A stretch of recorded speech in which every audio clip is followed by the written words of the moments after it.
With us in the Hyundai Texans radio studio, Xavier Hutchinson. X, great to see you. How's it going? Yes, sir. I'm doing good, man. I'm doing good. Can't complain at all. All right, so it's week 3. We're going to Jacksonville. We'll talk about what's happened so far, but you got to be excited. You're going home to play a pro football game. Yeah, for sure. Definitely excited. I mean, who would ever thought, right? You know, since I was, a child, man, dreamed of playing in the Jacksonville Stadium, and now, I get to go against them. It's great.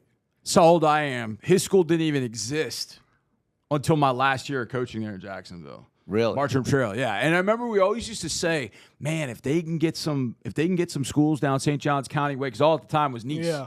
Nice was the only one. And the most famous graduate from Nice High School is Tim Tebow. Tim Tebow, yeah. Oh, wow. All the way down in St. Johns County. In fact, he actually lived on the west side, but it's a homeschool thing. Former Jags And tight go end throw that. wannabe. Yeah, Tim Tebow. exactly. There you go. X, how's your game coming together? Third year? Yeah. Slowing down for you at all out on the field? Are you seeing things better, earlier, quicker, all that because of your experience? I definitely think so. It's definitely slowing down for me. I'm just actually out there playing with confidence. And really just, trying to make the plays whenever they come to me. And, I've been able to so far, so just got to keep it going and be consistent. But I'm really happy with how, my first 2 games have went. Yep. What's practice like this time of year for you? Because we see in training camp it's ones against ones and a lot of matching up against the DBs that are going to start the game for the Houston Texans. Very physical. How physical is it this time of year now that you're in the regular season and you're going up against a look team and things like that? Yeah, it's definitely still competitive out there. Obviously they probably, lay back a few when, the ball's up in the air or, it's like a, 50-50 ball. But when it comes to, like any intermediate roster, they're on your back and you got to make a contested catch. I think that's one of the reasons why, our receivers have done so well in years past is because how hard we practice and how, good the practice squad gives us looks. X, I was watching a game back last night. I want you to walk me through, if you don't mind. You're running around. I think you were going from their sideline to our sideline. Yeah. But it looked like you were running a route in the middle. But then as you looked in the middle, you kind of just kept going. And CJ, it was almost like CJ was giving you, like, keep going without pointing at you. Can you take us through that reception, kind of what your responsibility was, where you're supposed to go to, and how you guys linked up to make that reception? Yeah, actually, I probably should have just kept it on the outside of the Yeah. defender. I should have never dived in as far as I did. Yeah. So they got me there. But once I dived in and he just shoved me and I saw that the middle was collapsed, you can just feel, grass. Yeah. You can just Yeah, feel yeah. an open area. And Seven, thought the same thing. And really, just ran to the open grass. Yeah. And Seven placed, a great ball. And, we were able to get a nice little explosive. Yeah. How much does that go on when you're supposed to run this route, but clearly you got to make an adjustment like you did in the playoff game, Yeah. a heck of an adjustment. How does that go down for you, X, when you're looking back into the backfield, or how does that awareness play out? Yeah, I think some of it, is just like a feel thing. Sometimes having, the same connection and communication, or already have like seeing it beforehand if a play breaks down.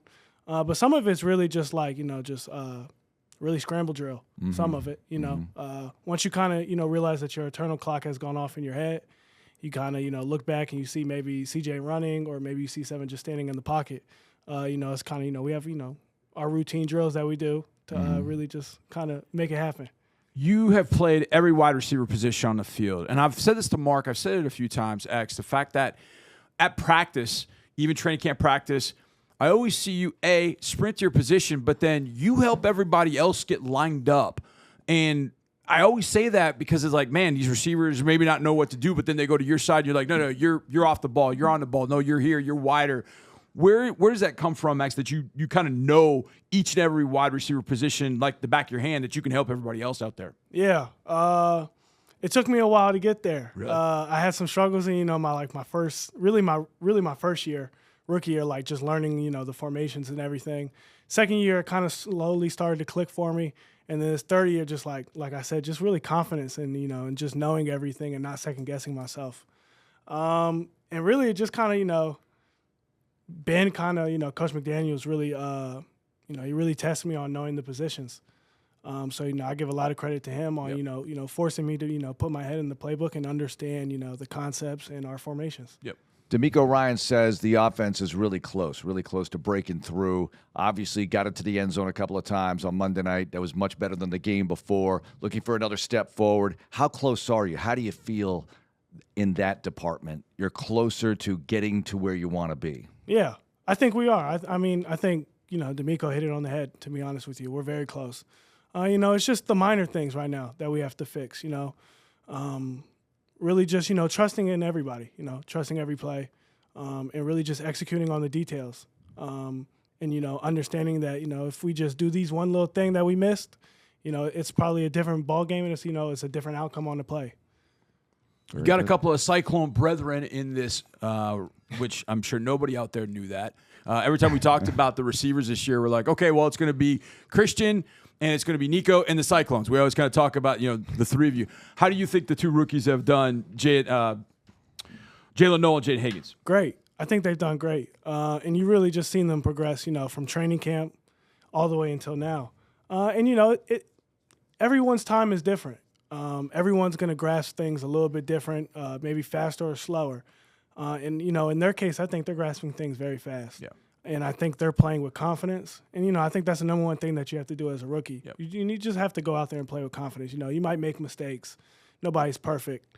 But, as long as you just go out there, play fast, and play with confidence, man, it's all going to figure itself out. All right, let's do a little Iowa State commercial here, Xavier, because Matt Campbell has a heck of a program. And in an era where a lot of people thought maybe he would go somewhere else, he stays there.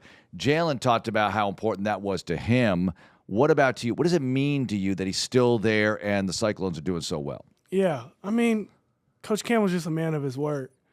And, we have like a saying in Iowa State, it's forever loyal, forever true. And I think, he embodies that statement. And, man, I'm just so happy for Coach Campbell to have, that success now. Even, with me being gone, I'm still happy to see all of the players there that, are reaping the rewards of, what other people had to, lay down and, build the foundation for that program. So to see it, come to fruition and still, not even at the top of it yet, it's great. It's great to see. He loves you, man. I mean, there's no doubt. Like, when I went to Big 12 Media Days and I saw the SID and I just said, hey, do you think Coach Campbell would talk to me a couple minutes about X and just kind of give us a background on it? And he goes, oh, absolutely. I was like, just let him do his media scrum.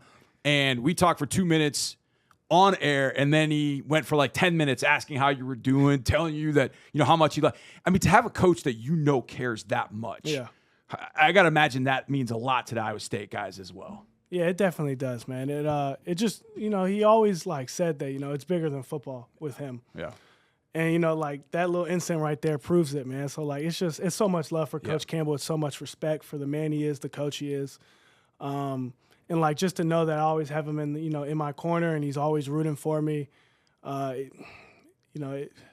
makes a difference in somebody. Yeah. All right, no I'm doubt. going to move on from the Iowa State commercial to the Jacksonville commercial as an area, not the Jaguars, but just as a place to be, a place to live, a place to grow up. What about Jacksonville? What makes it good? Yeah.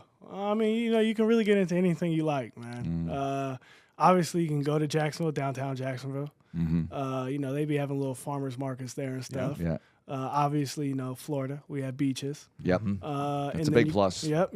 And then you got like, the little beach restaurants that are on the side. Yeah. It's a nice. We used to go down Atlantic Beach a lot. There's that corner now. I don't know what it is. A long time ago, they used to have like, they had a Sundog, they had Pete's, and then they had Ragtime, which is a great restaurant. Like right there on the beach, and you walk out and you're right at the beach. We've never been to these places. You never take me anywhere when we go there. I think a few of them have closed down. Oh, They okay. were great. If you do want to go, I'm pretty sure it's on the Flagler A1A side. It's A1A Burrito Works. Oh. It's probably one of the best. Okay. Get the UFO. It's probably, Yeah.